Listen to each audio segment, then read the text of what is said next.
Hi, and welcome to this episode of This Full Life. I'm super excited, as I always am, to bring you this week's guest. This week's guest is just going to be so much fun to talk to. Jenny Mons. She is a spiritual focused health coach, and she has so much to offer us this week. We are going through such a transition on this planet right now. No matter where you are, I don't think that you can hide from the transitions that are going on so many different levels. Jenny has not escaped this transition. She has just been living her life to the fullest and living it in a specific way, and now finds herself transitioning into another part of her life, showing up differently. And when we show up differently, we all know how scary that can be when we show up in a way that we're not used to showing up. We change how we want to talk. We change how we want everyone else to see ourselves. And so my guest this week, Jenny, is just going to share with us her transition, where she's been, where she is now, and where she's going. And so before we get started, let me just share a few little fun facts about Jenny. She attended the United States Merchant Marine Academy in New York. If you need a really huge yacht, she can captain a really huge yacht for you. She served in the United States NR for 10 years. She has bungee jumped in New Zealand. Actually, I keep meaning to talk to you about that because I think we've been at the same place in New Zealand. She was a windsurfing instructor. Got her first surfboard at 34, learned to surf, and still loves it. Traveled in 2015 and homeschooled with her kids. Has a military brat, so moved all around the world and has been to every U.S. state. Sailed around the world on merchant ships. Loves essential oils. Discovered that she loves to dance in her 30s, is now a dance fitness instructor. Is a self-proclaimed total math nerd, loves math, loves frogs, turtles, tigers, and dolphins, and dark chocolate. Welcome to the show. Oh, thank you so much, Tara, for having me. I am honestly so humbled and just incredibly filled with gratitude to be spending this time with you this morning. And I just want to say that I love that everything you shared about me were the fun facts on my website. I thought that was super cool. It's like you just went straight for the fun facts. None of that, professional. I know, right? Yeah, that's just so awesome, because I've really been in this space of just, really just honoring and enjoying the human experience as something of a choice that we have. And for me, one of those choices that I make to show up in this human experience is to make it fun. So I love that you just went straight for that. So thank you. Well, thanks. Because as much as I was reading all of your credentials, I'm like, that's really awesome. This is really fun. And it's so different, it's such I feel, so I'm 40 years old, and I feel that those aren't things that I really share that often. But as I have conversations with people, it starts to feel like I've had like 9 lives in one lifetime. And so, as you said, as you introduced me, that whole idea of just transformation and moving forward and change and how we show up in the world, it reminds me of how far I've come to get to where I am. Doesn't it sometimes it takes someone else to remind us, right? I mean, we look at our own life sometimes, we think, yeah, it's just my life. It's just what I've done. Yeah, it's so true. It is very true. So thank you so much for that moment of, just actually honoring myself just for the journey that I've been on to get to where I am. So thank you. Mm-hmm. So I would love to hear about, your journey of where you are, because you are in such a period of transition right now with your website, with your business, with yourself personally. So kind of give us a little bit of background and where you've come from and this evolution and what's brought about this evolution. Well, thank you so much for asking that question. So, for me, I think as a child, one thing that I'm reconnecting to, a truth that is part of me, is that I've just always known, I've just always been very connected to God. Like I've had that, I've just had that inner knowing that every experience that I was a part of, it was always so much bigger than me. And it wasn't, and I was, raised in the Catholic religion, but it wasn't really about the structure of the religion itself. It was about that connection, which for me was very intimate. And that connection really just allowed me to be and to grow and to always just be me wherever I was. And so throughout my life, I found myself making decisions that a lot of people just didn't expect. And it was really just sort of kind of maybe a little bit outside the box, but it was really just me, it's kind of that adventurous exploring spirit that I have inside myself. Always really wanted to just really just kind of maximize the life in this experience, just learn what I can and go where I can go, and just kind of really kind of like a child, right? It's like, I just want to explore and live a full life. Right? Oh, how a synchronicity. I love it. So, the first probably major transition most of us make is when we go off to college. And that choice for me was a very interesting choice. I was a military brat. My father was in the Air Force, and there are 5 service academies. Most people have heard of Army, Navy, Air Force, Coast Guard, and the Naval Academy. Well, the 5th one is the Merchant Marine Academy, which at the time was under the Department of Transportation with the Coast Guard. And honestly, I wanted to work so the ocean is part of my soul. It is like, it just represents inner peace for me. And so this particular school was on the water across from New York City. So you sit on the water and you're looking at this beautiful skyline. And I just wanted to live near the water. It didn't really matter what that meant at the time. I wanted to be on a boat. I thought I was going to, work with Noah so that I could be with dolphins, but that's not what happened. So I go to this school, and I was there for actually 5 years.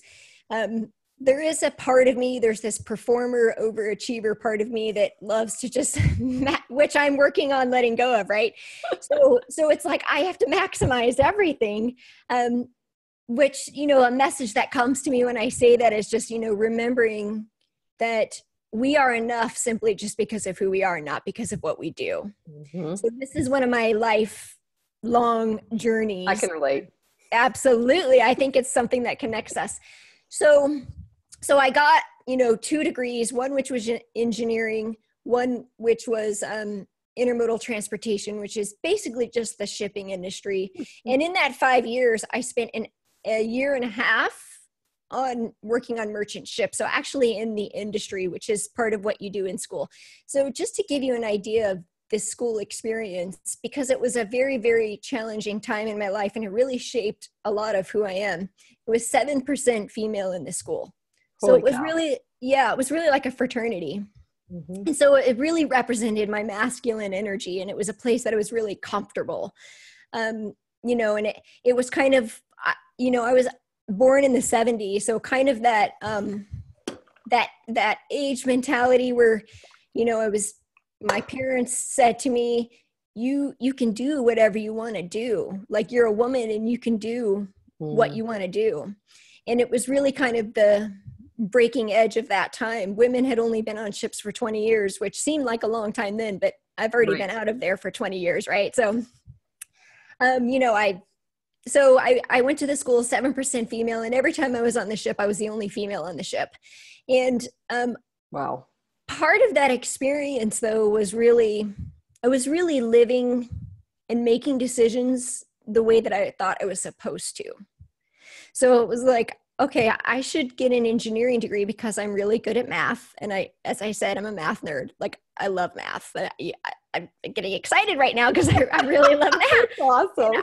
Because I love numerology, and I was good at it. And so but this is another thing that I've learned is just because you're good at something doesn't mean you have to do it. And so I thought, well, I should do this and I'm good at this. And, I've been raised to think that if you go to a good college, you get a good degree, then you'll have success. Well, I did those things and I worked corporate for, I guess, about 7 or 8 years as an engineer, which was supposed to be some idea of success, but that wasn't my measurement of success. My measurement of success was happiness. And I never really felt fulfilled. And I just want to interject real quick, because I love that you say your measure of happiness was fulfillment. Because even that, at the time that you were feeling into that, wasn't the norm. The norm was what you had externally. And so I love that you were already ahead of the game from that point. Yeah, thank you for noticing that, because it's something that will probably come up again in this conversation is, being ahead of the game. And it's because in that place of transition, it's a common theme that comes up, because sometimes that place can feel very lonely. And sometimes, that's why podcast and finding a tribe of like-minded people, even if it's not in your community where you live, is so important, because it allows us to feel supported to move forward and step into who we're born to be. And so my life changed the day that my first daughter was born. Okay, that's what I was going to say. So you were still an engineer. Still an engineer. Okay, go ahead. So working for corporate, again, found myself in an environment with 3 women out of 150 people. So, and I really, quite honestly, I wasn't ready to be a mother. Like, I just emotionally and spiritually, I thought it was superwoman. I was like, I'm just going to go work like all these men do, and I'm just going to have a baby. No big deal. Well, the universe had something different in mind. And so I found myself at 28 years old working 70 hours a week for $60,000 a year. Oh my. Right? Right. Just losing, myself to believing that my purpose was that job. And I didn't have an enjoyable or healthy pregnancy. And the pregnancy ended early. So what happened is I went in they started to think something was not right around 28 weeks. I went in for an appointment at 32 weeks, was immediately admitted to the hospital.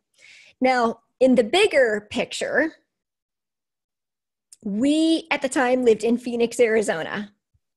We moved there for my job. We had lived in California prior to that.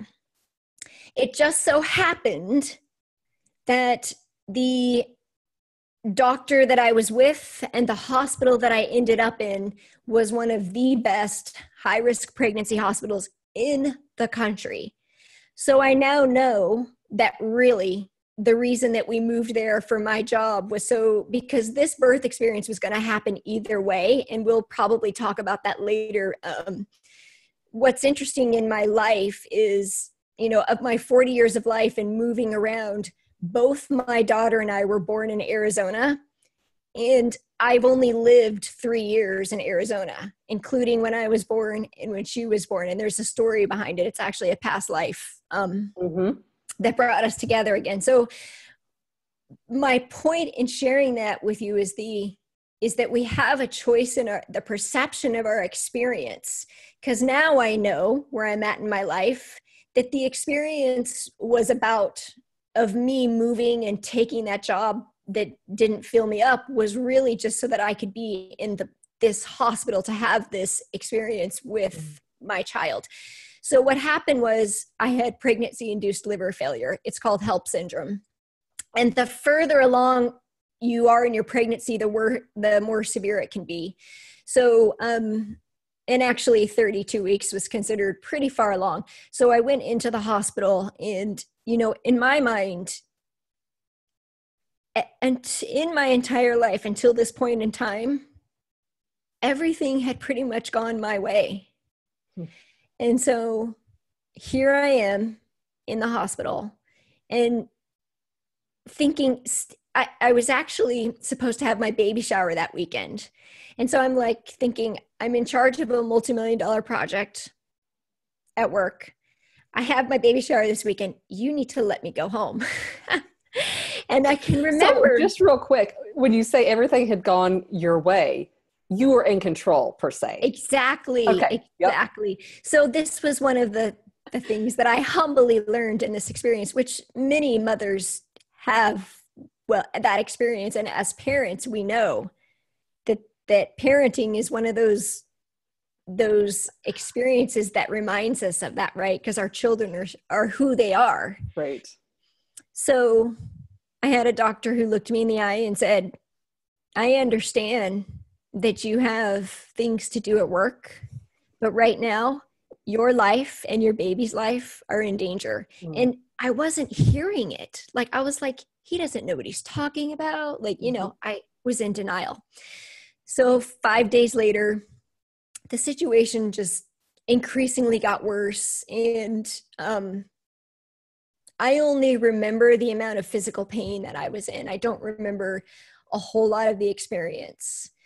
But she was born early, and I had pregnancy-induced liver failure. It's called HELLP syndrome. It, at the time, is only like 2,000 cases had been reported. It's becoming more, I guess, known now, or, you know, just kind of doctors are more aware of it. But I was just so thankful to be in the hospital that I was in, because they took very good care of me, and they literally saved my life. And so in that experience, the part that changed my life that I know now is after my daughter was born, and I was in critical care, and so was she. It was she was born at 5:40 p.m. and I can remember 11 o'clock the next day. I almost felt like I was watching a movie. I'm laying in the hospital bed and I'm watching the nurses, and I'm in such excruciating pain. And I was on every type of medication possible. And I'm trying to talk, but the words aren't coming out, and they don't understand my pain. And I just remember laying there, and I could see my husband over there, and I was just like, I could just go to sleep peacefully. I could just escape. I don't have to be in this pain. And I had, you know, kind of tunnel vision for a while. It was, you know, yellow spots and just tunnel vision. And I was just so tired of fighting. And I also had some emotional discomfort of feeling like a failure, because this was not the birth that was supposed to happen to me, right? And there was just this like voice in my head that said, this isn't about you anymore. You're a mother. Go down and hold your baby. So I went down to the NICU. She was 30 hours old. I went down there. My husband took me down there, and they weren't going to let me in because it was 11 o'clock at night, and I just like lost it. I was like, I haven't even held my baby. Like, it's, you know, yesterday she was born. So they let me in, and I went in to see her, and I'll never forget the first time, you know, she's in an incubator and she's all hooked up to all this stuff. And I looked at her, and she was so tiny. She was 3 pounds, and her eyes looked right through me. She looked right through me. And I just asked her for forgiveness. And it was such a like humbling feeling to see this tiny little baby, but with like such a powerful stare. It was like, I was just taken back. And so that began, you know, a shift for me. But I have to say that I lived I went through many, many stages of grief, as we all do when something traumatic happens. And I didn't even realize, because I had a very warrior-like spirit, that I was in grief. I just lived in survival mode. But I actually went through all of the emotions and the stages of grief through this process. And it took me actually a couple of years to come through that, because mentally I'm very strong. But that wasn't what was supposed to happen from this experience. And I was told never to have children again. And my husband got his dream job in Jacksonville, Florida, which is where we live now, and within that time. So I didn't have to go back to that job. And we decided to get pregnant again, because I just knew that I was supposed to have another child, and I knew that it would be okay. And it was. And as you know, having, more than one child, or just whatever your family dynamic is, I really believe that, well, first of all, I believe we've probably been together before. I know I've been with each person in my family before I've actually experienced the past life. And then I believe that we make a soul agreement before this lifetime to be together again, to help each other. And so my second daughter came. And what was interesting during that time is when she came, which was 3 years after the birth of my first daughter, my oldest daughter began again to have numerous health issues, literally 2 months after my second daughter was born. So there's this extremely passionate, energetic relationship between the two of these girls. And that is when my health journey started. We again were in survival mode, which I, apparently did not learn the lesson the first time, right? So I did. Maybe it was just a different level. Maybe learning it on a different level. Absolutely, peeling the layers. Yes, but I didn't learn to surrender to that control, and so my daughter had a numerous amount of health issues. Doctor's offices 5 days a week. She missed 3 months of school. She had things that I just felt like the traditional medical system wasn't able to answer the questions that I had. And part of that is because there's an energetic part to what was happening. Mm-hmm. However, it inspired me and empowered me to completely change our lives. And again, by trusting myself to know what was best for her. And this is your oldest daughter or your second daughter? This is my oldest daughter. So, so the younger daughter, it was difficult when she was born, and we got her to a pretty stable place for like 2 years, said, oh, let's have another baby. My youngest daughter, Linnea, she came. And when she was born, my older daughter began to get sick again. Okay. Mm-hmm. So that was the leap towards everything holistic. I remember when my oldest was about 3 years and 9 months. So my baby was 9 months old. One night, 4 o'clock in the morning, just crazy things were happening. Like she had this rash, her hands and her feet were swollen like purple balloons. I mean, so big. It was so painful. She couldn't walk. She couldn't do anything. And she was on 6 prescription drugs at the time. And I just called her doctor, and she gave me this list of names of all these things she had. And I was like, it doesn't matter. Like, I'm not doing this anymore. I'm not. It's not working. And she's like, I understand. And this, again, leap of faith. So there was some surrender there. Said, just try something else. And I completely tried everything holistic. And she had this pneumonia for 9 months and was able to get rid of it naturally through, one of the things was oil of oregano, which is why I love essential oils. And then I just started my path on holistic wellness and healing through food, because food is something we have to do every day. So there was a time where there were like 3 things that she could eat without not feeling well. And we did energy work, we did acupuncture, we did everything to heal her body naturally. So then I went to school to become a health coach and was really good at it. And then I went back to school to International School of Detoxification, because for us, it was eliminating inflammation in the body and boosting the immune system. And then another transition. So I'm eating, this is the one before the one I'm in now. So I'm at the peak of eating healthy. My business is going really well.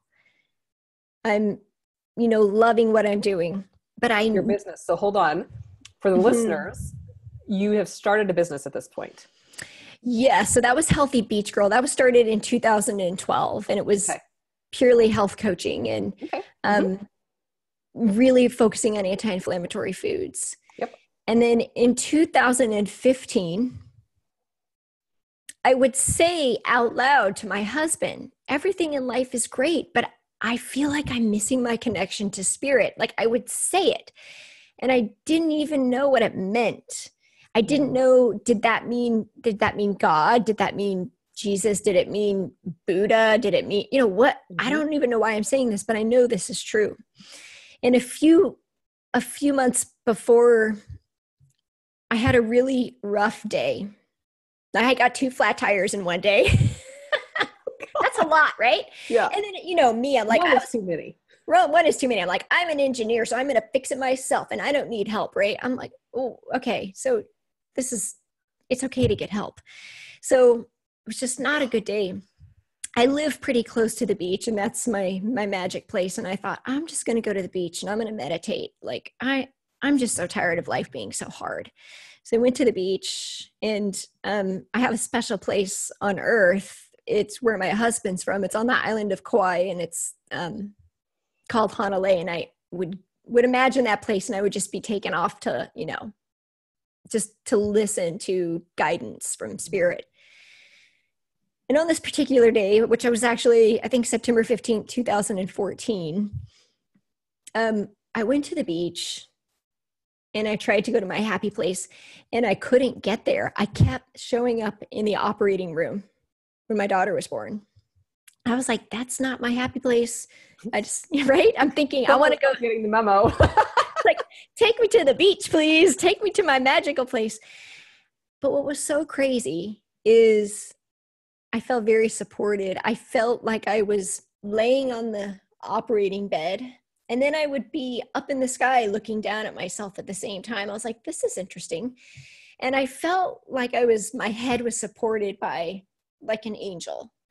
And the craziest thing is that I look at the foot of my bed, and an image that looks like Jesus is standing there. And he looked at me and he said, you don't have to worry anymore. I've got her. So she's, how old was she? She was 8.5 at the time. And I was like, oh, okay. I guess that confirms who my ascended master is. It's like, all right, he was here. He's clearly, I have a connection, in this realm. Went back home, didn't say a whole lot about it, kind of told my husband, tell him everything. And then a couple months later, so the next February actually was when I had another health crisis. So I'm eating really healthy. I'm feeling really great. I have this belief that if you eat healthy, you won't get sick. But I knew I was missing my connection to spirit. And so for whatever reason in this lifetime, my wake-up calls have manifested through my physical body. They've manifested through physical discomfort. Probably because my mental clarity is so, my mental power is so strong. It's like the body will be like, okay, here you go, come back into your body. So what happened, and I love the synchronicities of life when you look back and you realize that you're receiving messages the whole time. So it was February 3rd, actually, a couple days before my dad went in for open heart surgery, which ended up being life-changing for him. It ended up putting him actually into chronic heart failure. The heart surgery did not turn out the way it was supposed to. And I ended up in the emergency room a couple days later.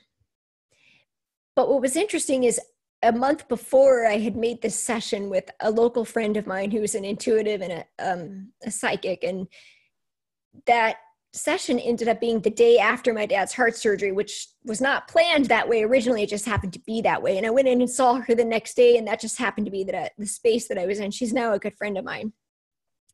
So something in my mind was open to the belief that we exist just outside of this, third dimension.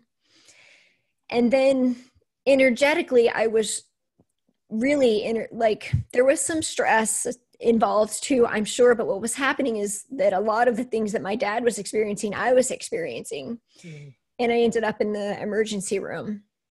And I was like, oh, okay, well, guess I have to listen again. And I said, I'm chuckling because I can relate.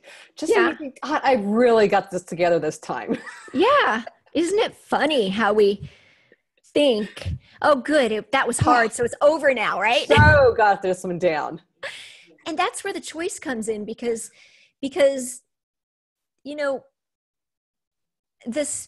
spiritual growth path, the challenges are what make us who we are, but we get to choose how we let them affect us and how we let them write our life story.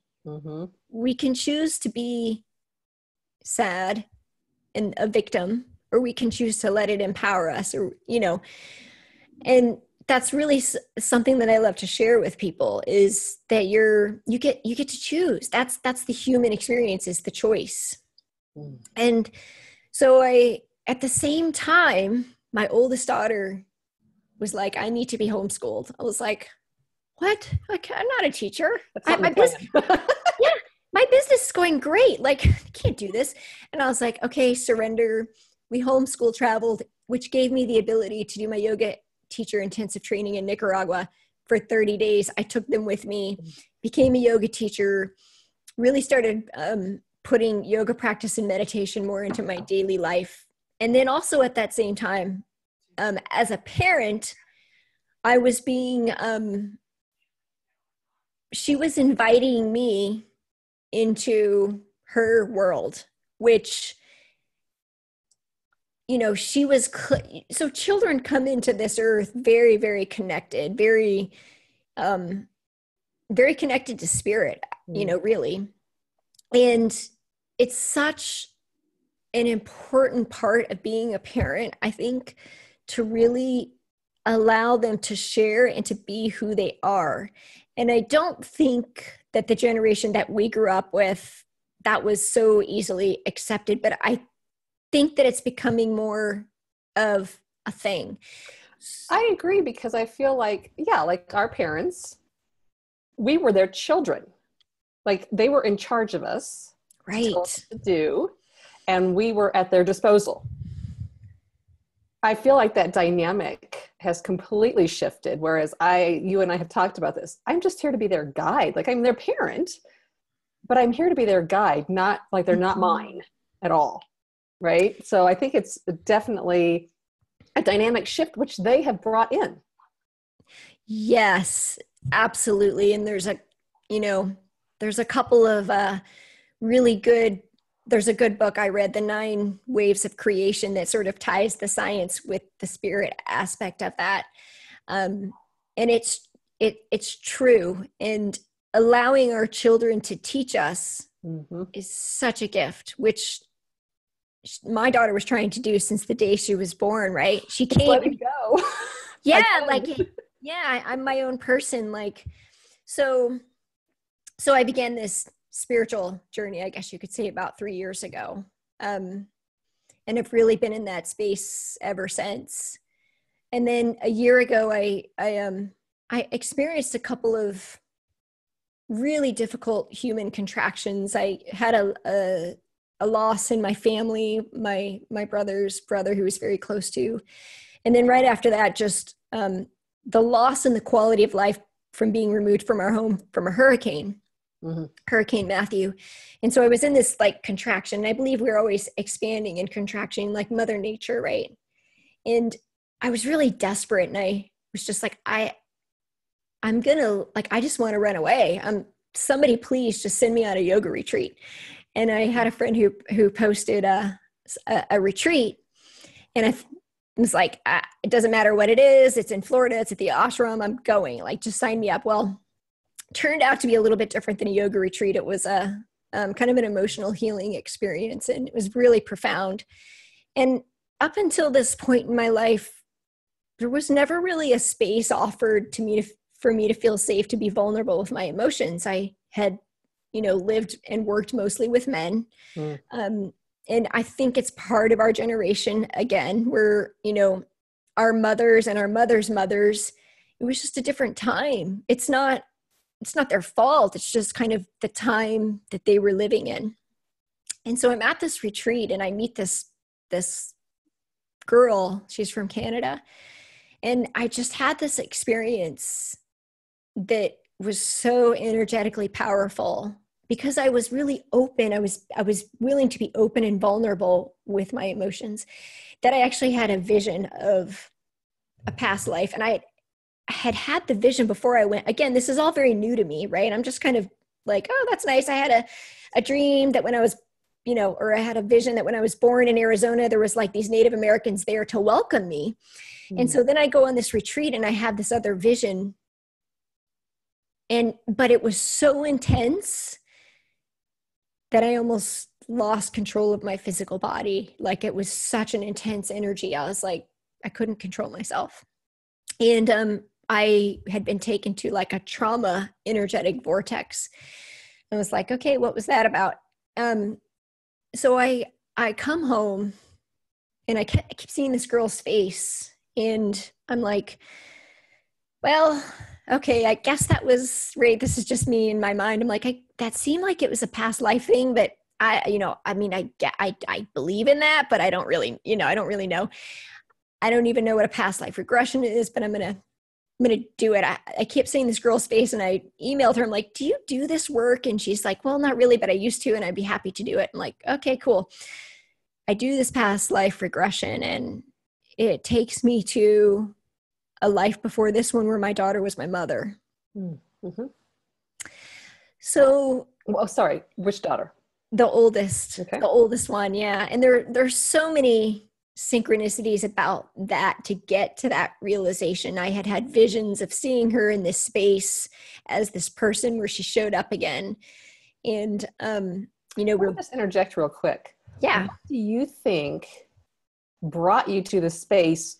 So you said this was like a year ago that you really started getting into the spirituality of your own life.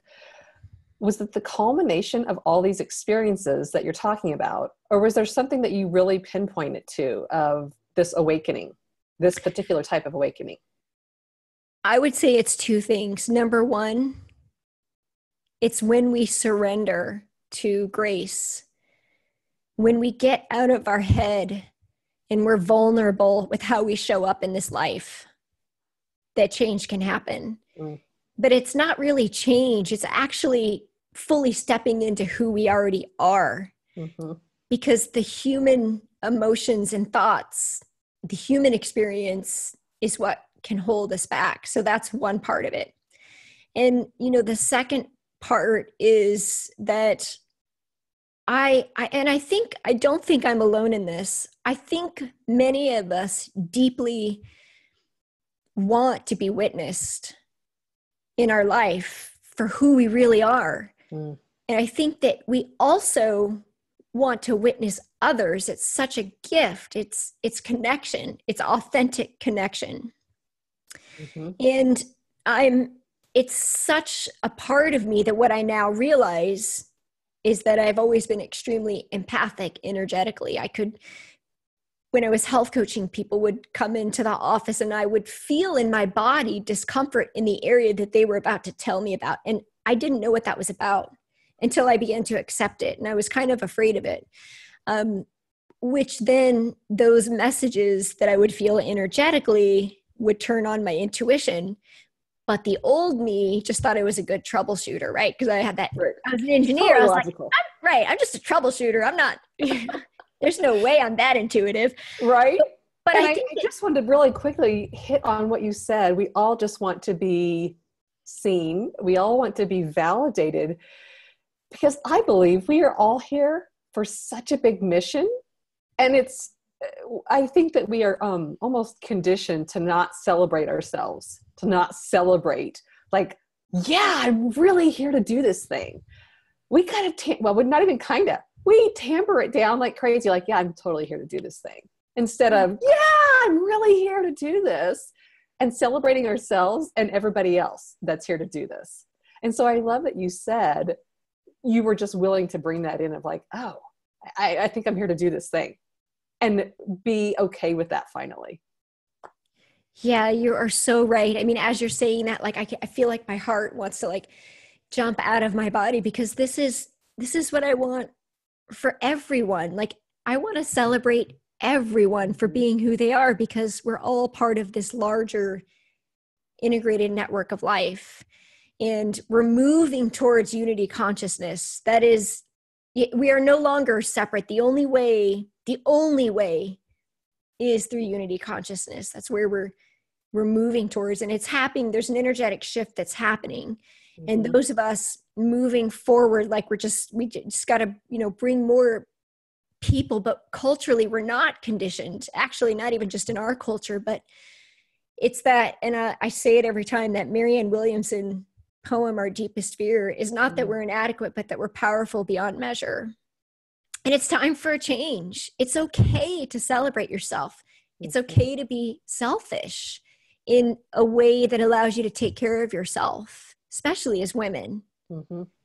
It's okay to speak your truth in a way that's mindful, but all of these things that these patterns, which is a book that I'm writing, through the experience, is one of breaking karmic patterns through conscious parenting, actually, based on my own personal experiences and past life experiences, which created this life experience.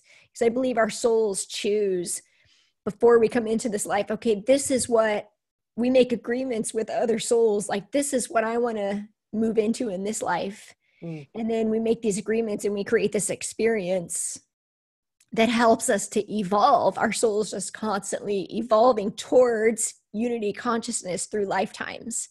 Mm-hmm. And, sometimes when I say that stuff, like, it's, sometimes I feel like I kind of lose people. But I know that that's my truth. Mm-hmm. I know, and I've seen it. I mean, okay, so here's the amazing thing. I've had 2 past life regressions, one with each child. Mm-hmm. And the day that I did it in my house, nobody knew. My children gave me physical, tangible confirmation of that past life.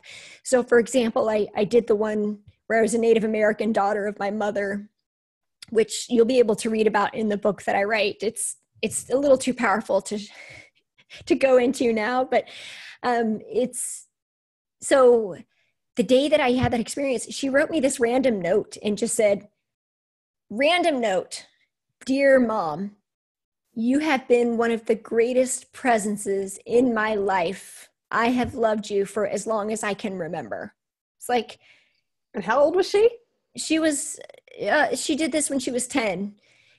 So my other daughter, so I did another past life regression and it was another very powerful one. It was a seeker for Mary Magdalene, which is my connection to Jesus, for her truth, and which I didn't even know. I didn't know anything about that. It's like all these things were happening. I was like, oh, I wonder if this is true. And then I'd go Google it, whatever came up was like, oh, like that was really happening during that time. It's just crazy. You receive messages that you can't even possibly know are true.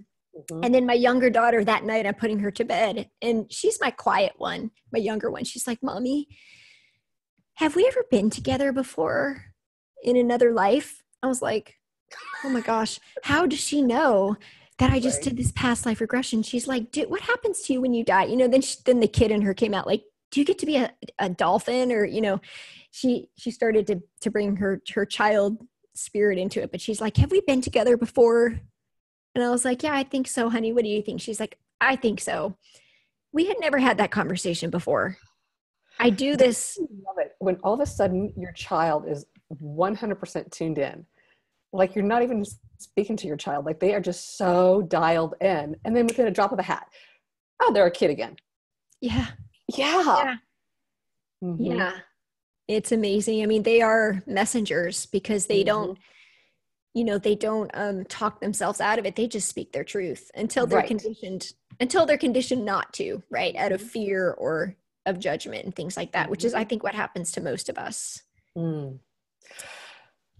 Your coaching business now. So this evolution that you have been on and in this intense year or two that you have been through, so you were mainly health coach. Where is it transitioning to now? Where do you see it going? Well, thank you for asking. What are you incorporating in it? Yeah, thank you for asking that question. So I've done some soul contract work just for validation, even though I knew what the truth of what my purpose was, which is really to help women step into what I'm calling their soul signature or their soul's purpose or their, as I said, I have this deep belief that our soul chooses a path and a life experience, and every person that we meet is part of that experience. And it's not easy. It definitely helps to be supported. It helps to have trust. It helps to have some guidance.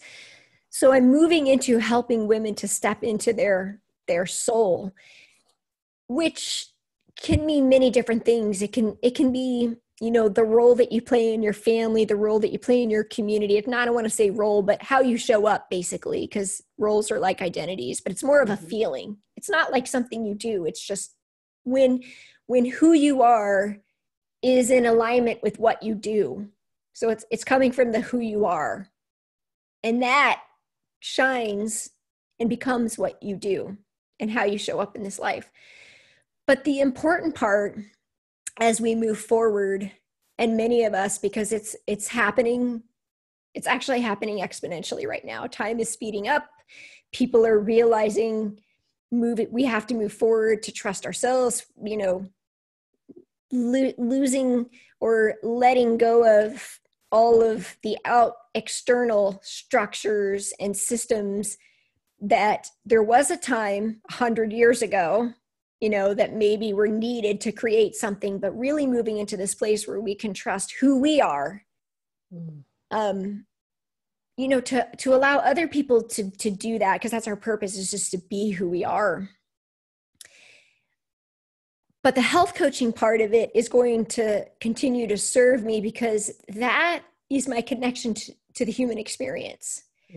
So because of the journey that I've had in my life, if you remember, I said, when it's almost like before, there were a few times in my life where my physical body would speak to me if I wasn't listening to spirit.